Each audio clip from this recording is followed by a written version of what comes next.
Sadiq, I'm Rose from Thailand. Happy Independence Day. Pakistan Zindabad!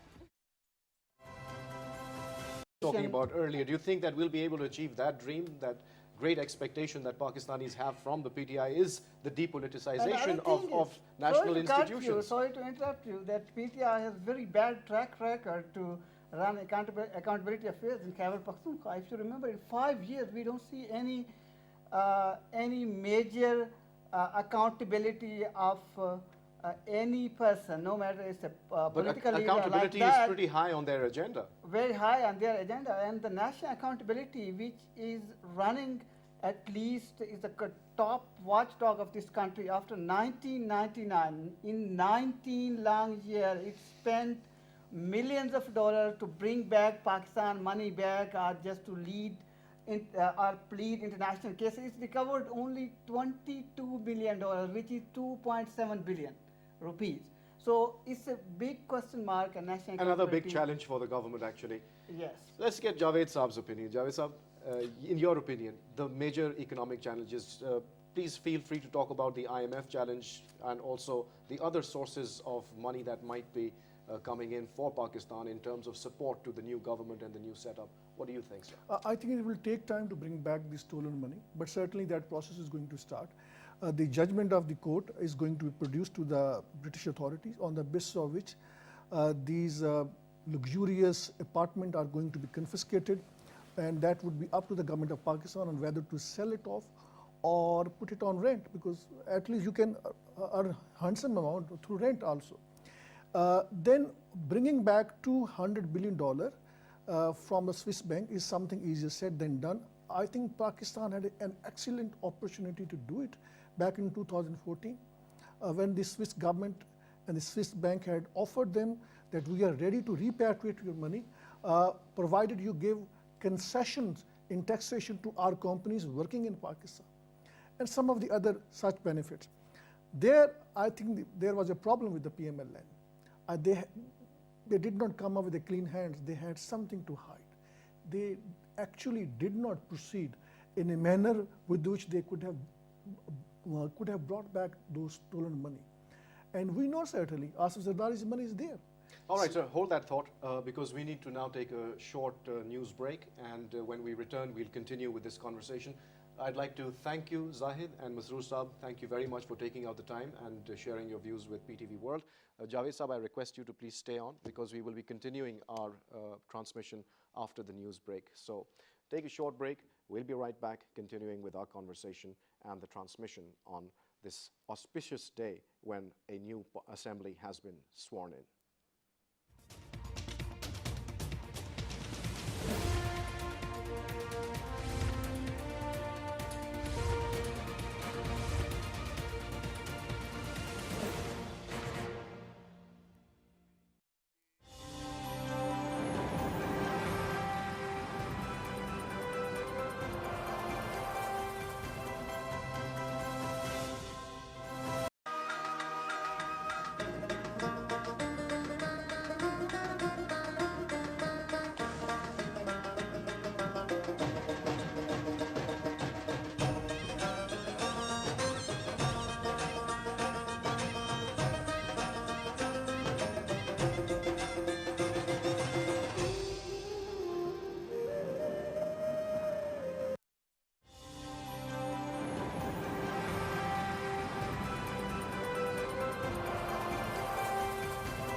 Welcome back after the break, and we're continuing with our transmission of this special day when the 15th National Assembly of Pakistan has been born. Let's now join our correspondent, Geethiara Anis, who is in front of the Parliament House to find out the latest from her. Thank you for joining us, Geethi. Geethi, tell us about the mood that you witnessed. Give us an eyewitness account of what you saw in the proceedings of the Assembly today.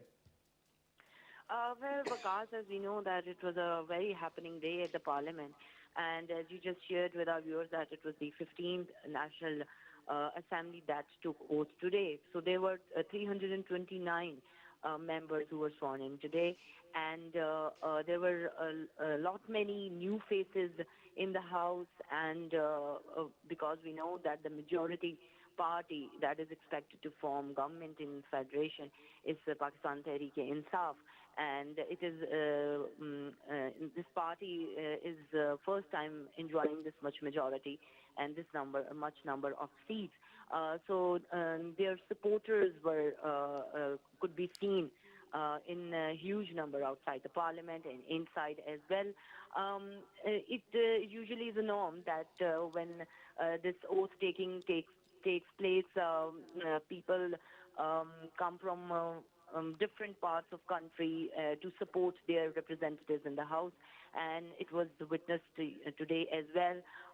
But of course, there were more people, more in number, we could say.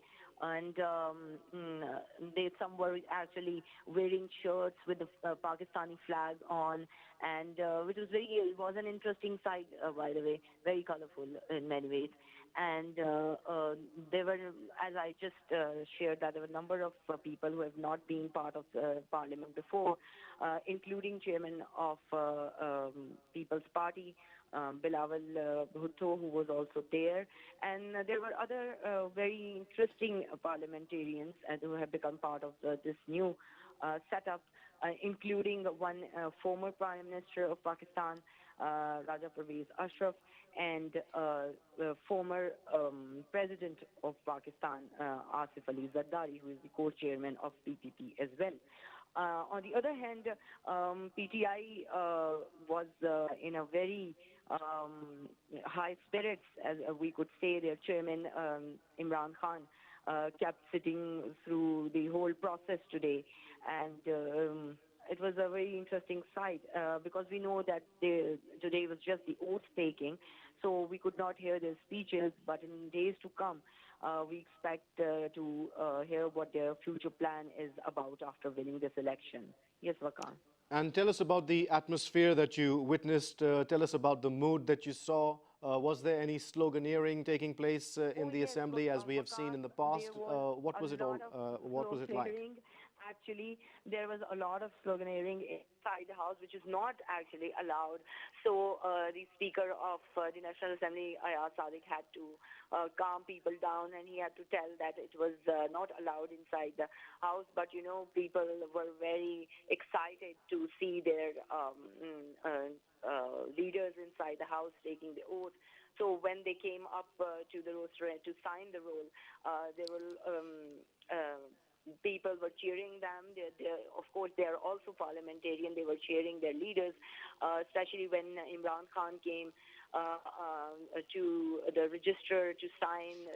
The whole hall was like chanting like slogans and all that, which were they were told to actually control their excitement at that point. Although, and there were galleries all full of people who were there to witness this day. We could also see a former Prime Minister, Yusuf Raza Gilani, sitting in the House. He was also mentioned by the Speaker today. And then Asifa, Bhutto, and Bakhtawar were also there sitting in the galleries, and they were we could see that they were all smiling and cheering to see their brother inside the House, and it was quite a day at the Parliament today. All right, thank you very much, Geeti Aranis, for that detailed information regarding what happened in the Parliament today. And now let me introduce my guests in the studio. Joining me for the conversation now, we have first of all Javeed Siddiq Saab. Thank you, sir, for being here. And Zeeshan Haider Saab, my very own colleague, is also joining us. And of course, we have Javeed Rana Saab with us. Javeed Saab, a new day has dawned, a historic day. A milestone has been achieved, a democratically transferred government for the second time in our history. What are your expectations, sir, from the incoming government? Well, I think it's very heartening to see the transition of democracy from one elected government to the other elected government. Today we were expecting that there would be a very vociferous reaction from those who are disgruntled people, like PMLN parliamentarians, PMLN members who had come to take oath. We thought that they will be reacting to it. They will be protesting the allegations. They have been making allegations against PTI that it fought a rigged election and they are not genuinely elected. So, like in the past. But that's the same refrain, sir, every Exactly. single time. Yeah, Always the losing party has the same But in objections. 90s, we witnessed a lot of noisy reactions from PPP at one time and then PMLN the other time. But this was a very smooth day and it was unexpected. We were sitting in the galleries, press galleries, watching the whole thing happening there and the transition taking place. We were very happy to see that there was no unpleasant thing that went inside the hall. It's a good thing, and I believe that the challenge begins for the PTI, the ruling party, because the PTI has hyped the expectations of the common people, saying that it will address the economic challenges, the security issues.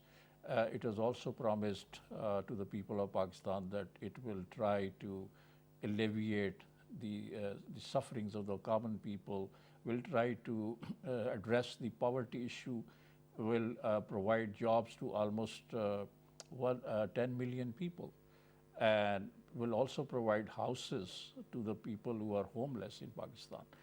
And also they are promised that they will be investing in human resource. I mean, they will be investing in health and education, etc.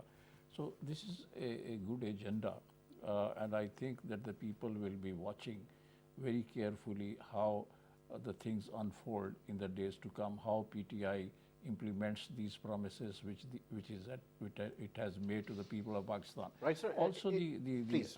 the opposition parties will be keeping a very watchful eye on the performance of the PTI government, and they will actually give a tough time to PTI. Do you think so, sir? Because Javeed Rana Saab is of the opinion that the opposition is quite fragmented and they might not be able to give the kind of strong opposition that should be in any elected parliament. But he thinks that the PPP and the PMLN, like Mr. Sheikh Rashid has also said, cannot go together or will not be able to work together. That's one's perception, that PPP will be a friendly opposition. And PMLN, obviously, for its own survival, has to give a tough time to PATI. Otherwise, Sheikh Rashid is right in saying that there will be cracks within the PMLN ranks. So it is very important for the PMLN leadership to keep the party together and have a unified opposition. Exactly. That's Otherwise, important. it will be very difficult for PMLN to keep itself together. Zeeshan Saab, what do you think about the team? And the team building is very important because, as Javeed Saab was saying, in order to deliver on the promises that the PTI has made, what kind of a team do you think the PTI should be developing? We also heard that they would like to work with a lean cabinet. What's your basically forecast? PTI has named few people who are going to take slots in the cabinet. The key, I think, posts in the cabinet that need to be, they do their work very carefully. That is, for the first is the economy. You know, the first challenge for this government is economy. Everybody is saying, and you know, the economic situation of the country is before you. Means within weeks they have to decide what they have to do to build up their foreign exchange reserve. For that reason, they need to have very strong economic team. They have announced Mr. Asad Umar as their finance minister, and yesterday they have also announced Mr. Razak Dawood as advisor on economy. So they are shaping up their economic team. The other is foreign minister. They have not yet announced, but these are two key posts for them, because on foreign policy you have very great challenges. Even this economy is linked to foreign policy, as U.S. Secretary of State statement shows, that even economy is linked to your geostrategic and foreign policy. So these are the key posts. Mr. Imran Khan has also said that they will, as you have mentioned, that very lean and small cabinet, they will start, but you know, it's a political government. And you know that whenever political government comes, then they have very pressures from their own people. So whether this government is different from the previous one and it will rely on the small cabinet, or because of political pressures they have to expand, we have to see these things also, because sometimes it's very difficult. Even now in the formation of government, we can see that different lobbies, different pressures are coming in. So how long they can sustain, that is very interesting. We will see in future. So people will, and secondly, you know that PTI has come with a totally different slogan and different campaigning. So every act that they will do, it will come under great scrutiny, not just from their opposition, from people also. And they will compare that what they have said in the past, whether they are complying it with or not. So it will be very interesting to see that how they go about this. I'm glad you raised the point about the connection between the economy as well as the foreign policy. Those are going to be major challenges. Javeed Saab, in your opinion, if we refer to the speech that Mr. Imran Khan made on his party's victory, he spoke about relationships with India, he spoke about the relationship with the US, and with other regional countries, especially Afghanistan. How do you think he'll be able to tackle these very thorny issues, especially the US-Pakistan relationship, which we see, according to the reports that appear in the press daily, are really at rock bottom right now? Abdullah Arun, the interim foreign minister, I think he made a very relevant point that the bigger concern of American on Pakistan is its relation, its close relation with China. Afghanistan is their second priority. And I think he's right, it makes a lot of sense. Imran Khan, in his victory speech, also made that point very clear that they are going to further enhance country's relation with China. And US Secretary of State Mike Pompeo, he also made similar indications that we don't want IMF to give Pakistan a bailout package, the money of which is going to end up in Chinese hands. So it is the CPAC which is at the heart of the far bigger geostrategic politics. And within the last couple of days, we have noticed that there have been terrorist attacks in Gilgit-Baltistan.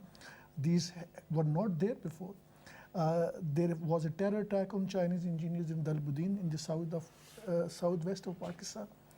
And India and the US have already made it public about their so-called concerns.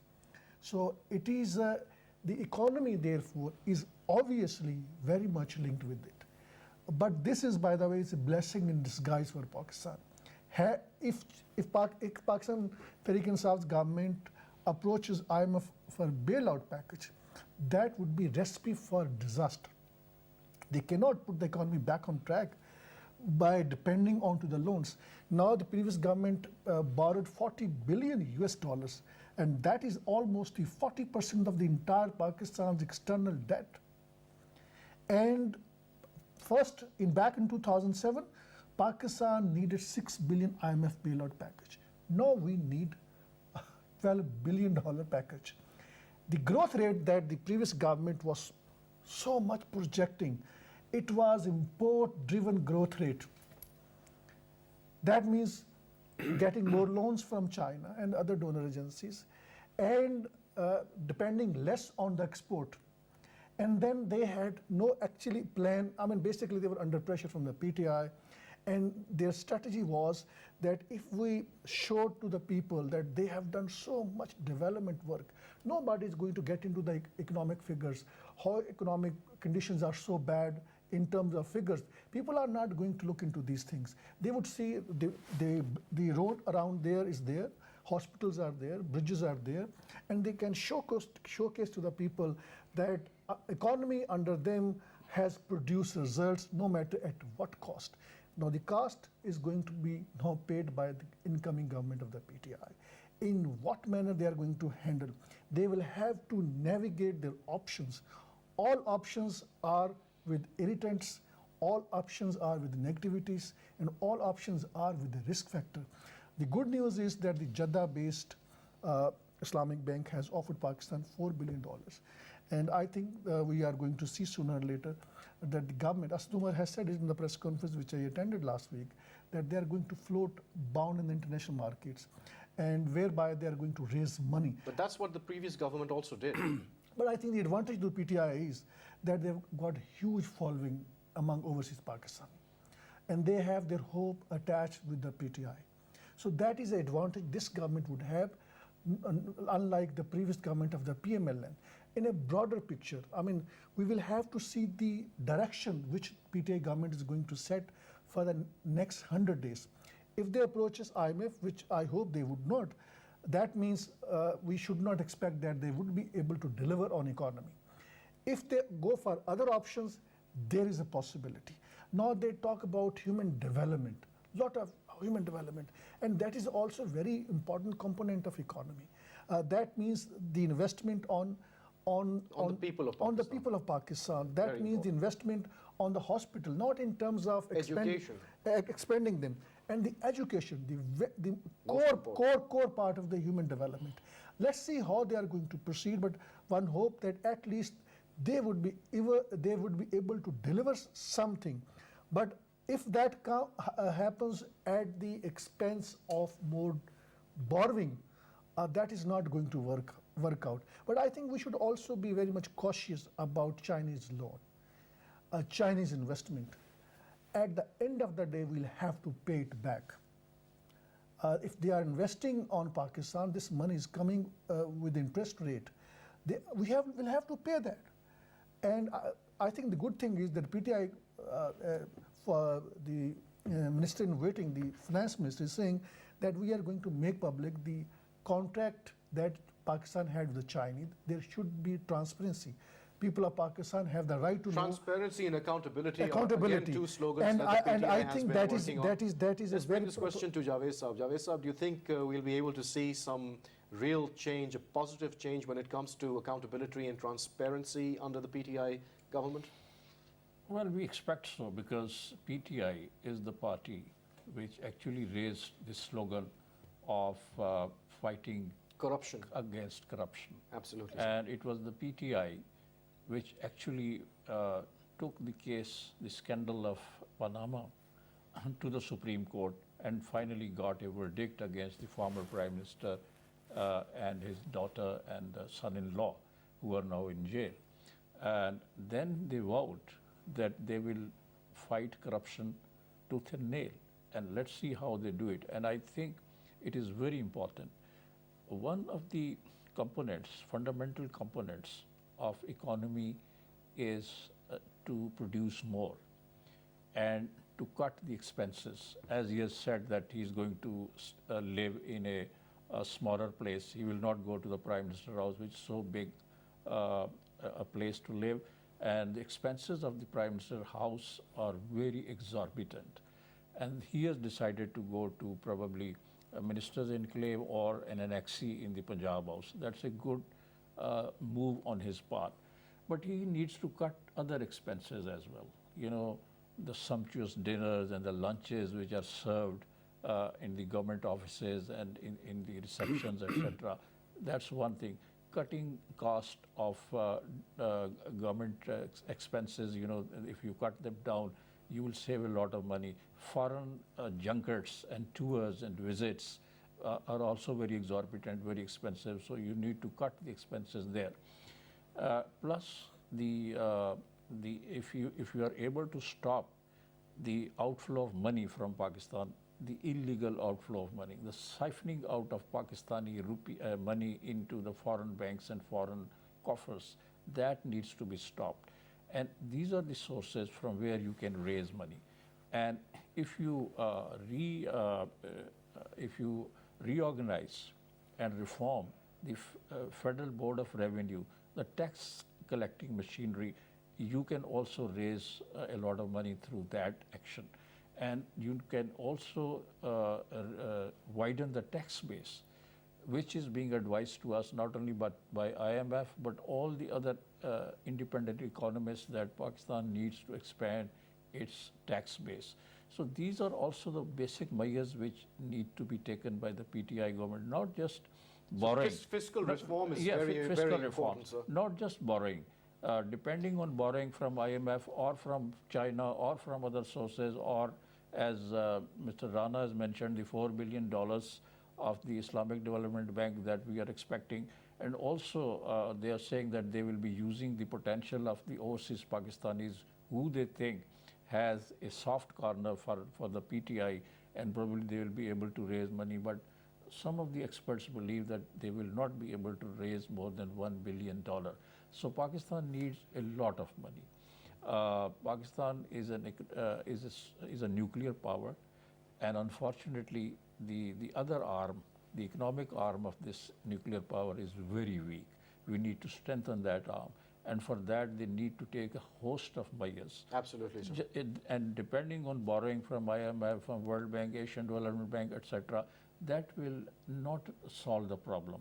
I think we need to introduce, the PTI needs to introduce a culture of hard work and honesty. That was going to be my next question. I'll bring it to Zeeshan Saab. Zeeshan Saab, are you expecting a change in the political culture with the new era that has been ushered in with the arrival of the PTI government, or do you expect more of the same old snowgleering, the same old bringing you down, cutting you down, or the rhetoric which we've heard over the past many years? Do you think we can change that?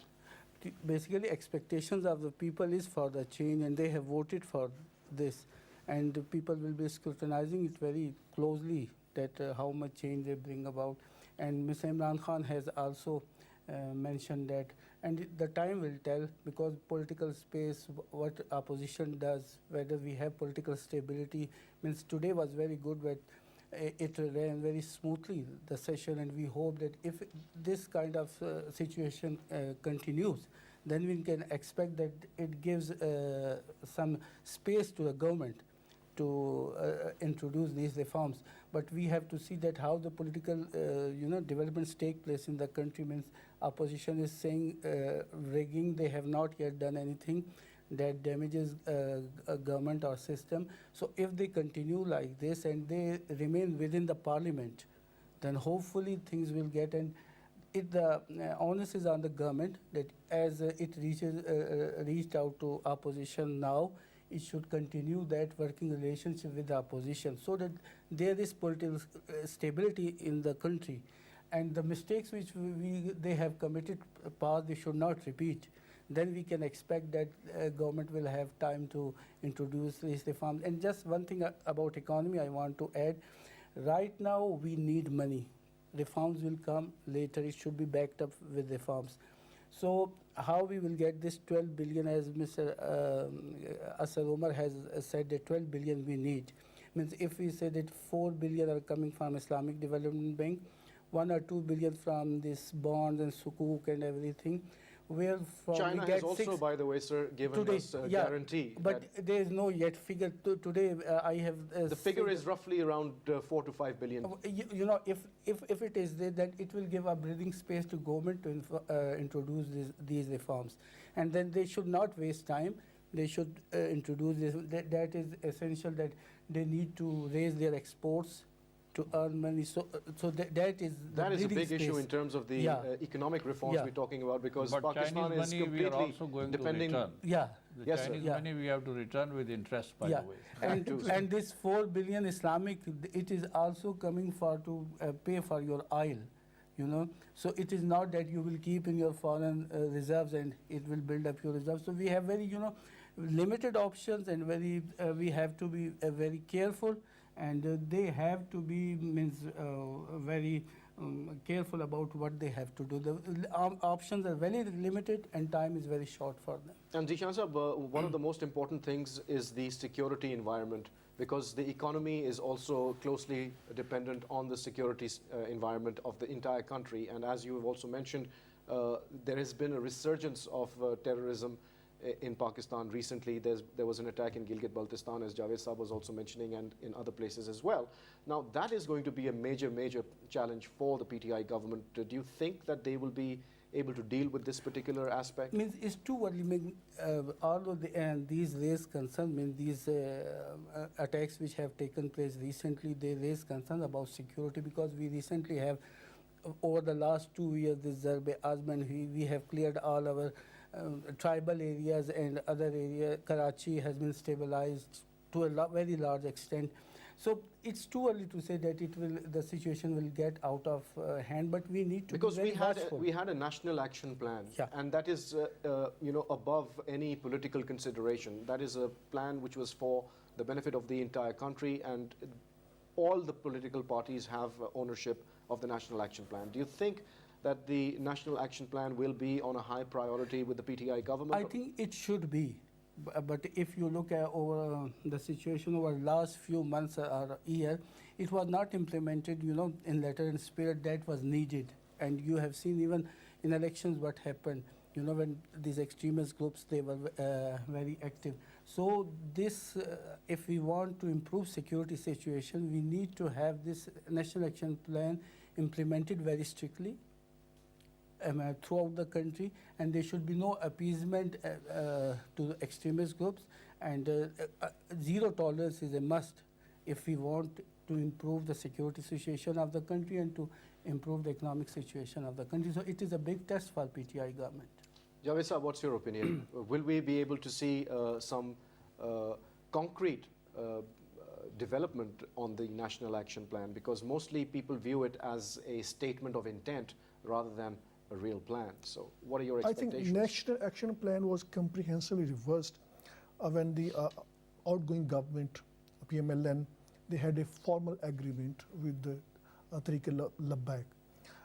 Specific points of National Action Plan were formally reversed. And we don't expect that agreement could be abolished in any court of law. That is unlikely scenario. There are two aspects of National Action Plan. I think we sometimes hugely focus on masjids, madrasa, as if they are generating terrorism in Pakistan. All the statistics and figures and facts that are on the ground, that they have the least linkages with terrorism, but just a very tiny part of madrasa, they were involved in sectarian terrorism. We need to separate sectarian brand of terrorism with the external threat of terrorism. Unfortunately, but they're linked deeply, Javed Saab. Both of them they play with each other. In fact, these sectarian outfits then become part of the that is where I'm coming to. That is where I'm coming to. Now, these suicide bombers, they are available to anyone. In the past, even some of the politicians, they use them against their opponents. And similarly, these suicide bombers are used by the external forces against Pakistan's security forces. So getting a suicide bomber doesn't mean that that particular person has some linkages with a particular religion. In a broader picture, the study that have already taken place, we need to be very much particular about it. When it comes to sectarian terrorism, I think there we need to use two tools, strong action, but at the same time creating conditions, bringing harmony among the different sects. And I think we have improved. Some of the terrorist group, they, in an extrajudicial manner, though one may not like it, but the point is, the fact of the matter is, their strength has been weakened to a large extent. They are not as strong as they used to be 2-3 years back. There is a success story. I think more worrying aspect is external threat. The CPAC, this American game plans, the Indians game plans, and they have said it publicly. I think the Indian defense minister, who probably has a different ministry, I'm forgetting his name, he said, quote unquote, that we need to counter Pakistan's terrorism with our brand of terrorism. So their brand of terrorism we more witness in southwest of Pakistan. And we will see it on the roads, the network that links Pakistan with China, that links Gwadar to China. That is where Indians are investing. And that is where the separatist Baloch insurgency is there. It is an isolated phenomena, but when it is played out on the international screen, a perception, a fake perception is created as if there is a resentment against Pakistan. That is not the case. That is basically the Indian-funded And that is where the geostrategic alliance and the objective of Americans and Indians join hand. They have a full grounds in Afghanistan, and you might recall before 9/11, the number of terrorist attacks in Balochistan and the number of terrorist attacks after 9/11 in Balochistan, that's a huge difference. And that speaks well what is the international strategic agenda in this region, and that is being operated from Afghanistan. Well, that's a very interesting point that you've raised, and a very worrying one as well. So that it brings us the question of the foreign policy challenges that the PTI government will be facing, sir. We have a challenge on our east, we have a challenge on our west, we have a challenge all around us, sir. Let's start with the eastern challenge, that is India, sir, our erstwhile neighbor. There was some congratulatory sounds made from the Indians on the victory of Mr. Imran Khan. Imran Khan also made a statement saying that if the Indians take one step towards us, we'll take 2 steps towards them. And then again, the most important core issue of Kashmir, that needs to be addressed. How do you think that the PTI government will be able to talk about Kashmir, especially with the Indians, and also highlight Kashmir on an international forum where it needs to be highlighted? I think Mr. Imran Khan, in his victory speech, has given some outlines of his foreign policy, that he wants to have friendly relations with all neighboring countries, which is India on the eastern side, Afghanistan on the western side, Iran, which is very important for us, and China. And he's also mentioned that he would like to have relations, good relations, friendly relations with the United States of America, but on equal footings. And mutually beneficial. Mutually beneficial and with respect. Yeah, but we've already seen the reaction that's coming from the US. Obviously, we could expect this. But obviously, Imran Khan's major challenges are security and foreign policy, besides economy. So he needs to engage these powers. We know that the strategic interest of India and Afghanistan and the United States are there, and they will try to capitalize on them, or they will try to cash in on the situation that exists in Pakistan. But obviously Pakistan and China, whose strategic interest is to implement the CPAC, because there lies the future of Pakistan. Not only the future of Pakistan, but the entire region. The countries that are here in this region, they all are interested in implementing or in materializing this CPAC. Is a very, very important project. So our strategic interest lies that CPAC must see the day of the light, that it must be finished, it must be completed, and Pakistan and China will be on the same page. We understand the challenges that will be there for us. Obviously, India is opposing this project from the very beginning, from the word go. And the Pakistani security establishment as well as the Chinese are well aware of the implications of what the Indians have said and what they are doing. They are trying to destabilize Pakistan. Balochistan is on their target, and also now so is Gilgit-Baltistan, as we've seen, sir. So we can understand what they are doing. But I believe that the Chinese are also aware of the fact that this is just not a project which is of interest to Pakistan, but it is also of great interest to China as well. So Chinese will also expend their energy to protect this project and to see that it is implemented in a letter and spirit. So these are the basic challenges, but obviously Pakistan needs to engage with its neighbors.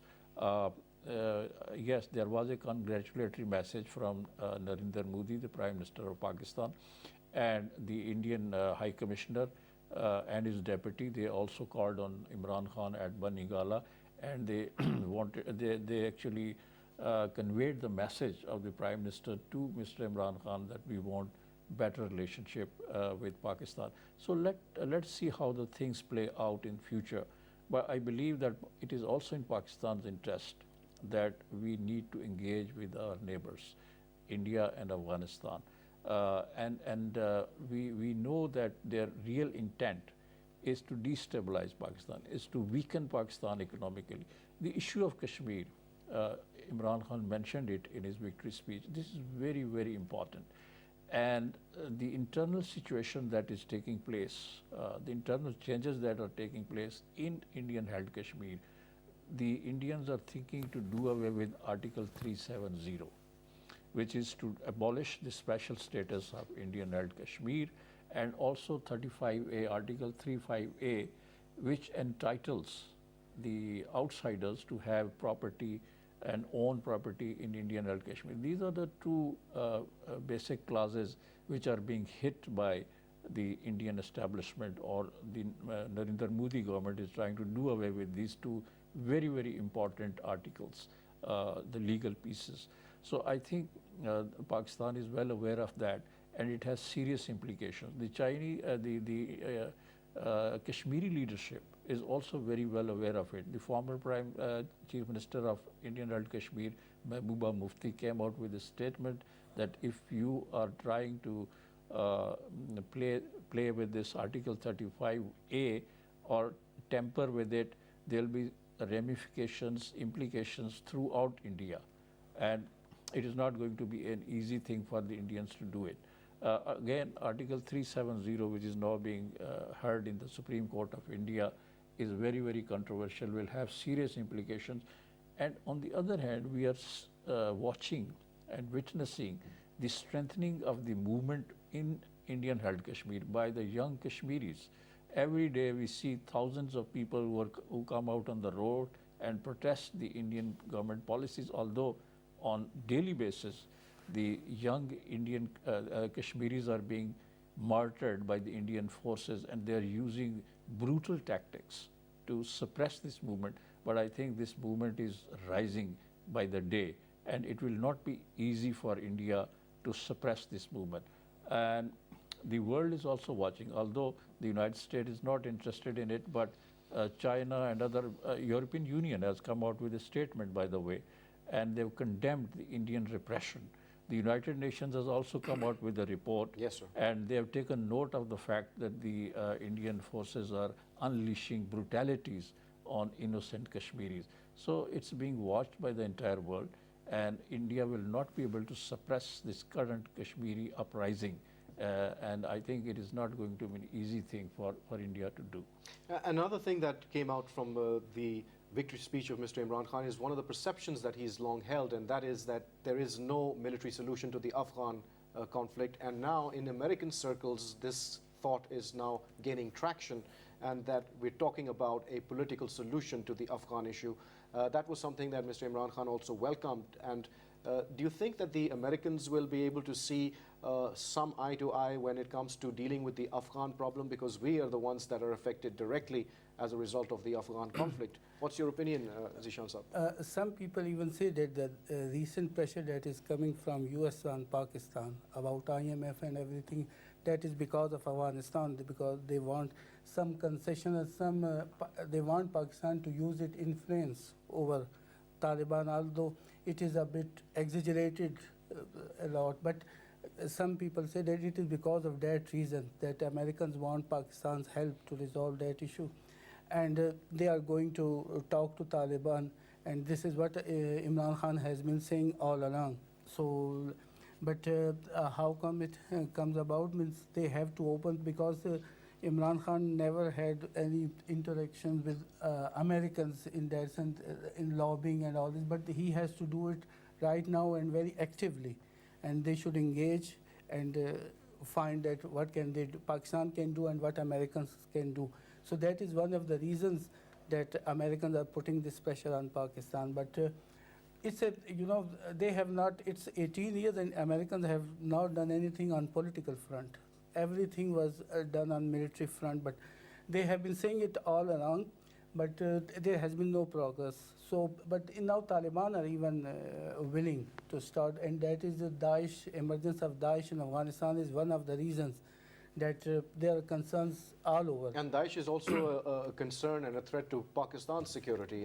Not just Pakistan, but the whole Russia, entire region, Iran, and everything, and including India. India and US too. Absolutely. But so far the US is outside, and other regional countries, they have recently, their intel people met in Islamabad, and they thought about this Daesh. So I think keeping in view the Daesh threat, it is time for Pakistan, US and other regional countries to find a solution to Afghan issue as early as possible, political, and they should involve all stakeholders. Now you can't ignore Taliban. They are holding territory, they are a son of the soil. So Americans have to, I think, actively pursue it. And Pakistan has said that it will, but eventually it will be the Afghan-led and Afghan-owned process. So how it will come about, it mostly depends on Americans, that what concessions they can give to Taliban. So I think the next few years are very interesting in that sense, that how they go about Afghan problem. Absolutely. Well, Javed Sahab, moving forward, let's talk a bit about our local issues. We spoke about them earlier as well. Let's talk about reforms in education, because that is also one of the things that the PTI government has talked a lot about.